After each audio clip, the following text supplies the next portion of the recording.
আসসালামু আলাইকুম। এতদিন তো অনেক শাক দেখিয়েছি, লাউ শাক, তারপরে হচ্ছে কি শাক, মানে লাল শাক, পালং শাক, সরিষা শাক, কত কিছু শাক দেখালাম। আর আজকের এই শাকগুলো হচ্ছে মিষ্টি কুমড়া শাক।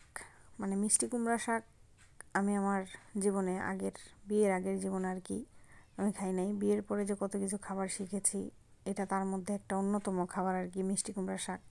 তো এটা আমার মানে খুবই ভালো লেগেছে। এটা শাকটা আপনারা চাইলে এইভাবে করে রান্না করতে মানে পারেন আর কি, বাসায় মজা লাগবে, গ্যারান্টি দিয়ে বলতেছি আমি।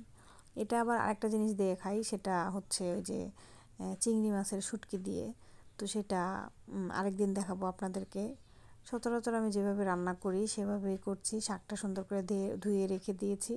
আর এখানে হচ্ছে মশলাটা দিয়ে দিচ্ছি। এখানে হচ্ছে সরি, আসলে আমি এটা রান্না করছি না, এটা হচ্ছে আমার শাশুড়ি রান্না করছে, কিন্তু আমিও ঠিক এভাবেই রান্না করি আর কি।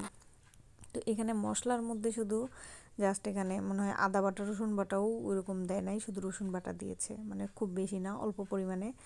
আর হচ্ছে পেঁয়াজ, মরিচের গুঁড়া, হলুদের গুঁড়া, এই ধনিয়ার গুঁড়া, এই কয়েকটা জিনিস। আর কাঁচামরিচটা আর কি লাস্টে দেবে।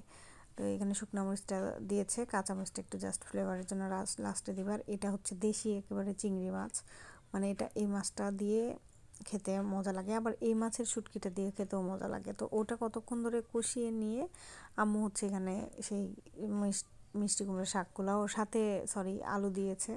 আলুটা খেতে ভালোই লাগে, মানে খারাপ লাগে না আর কি। আলুর স্বাদটা এখানে আর কি, স্বাদটা আরও দ্বিগুণ বাড়িয়ে দেয় আলুটা।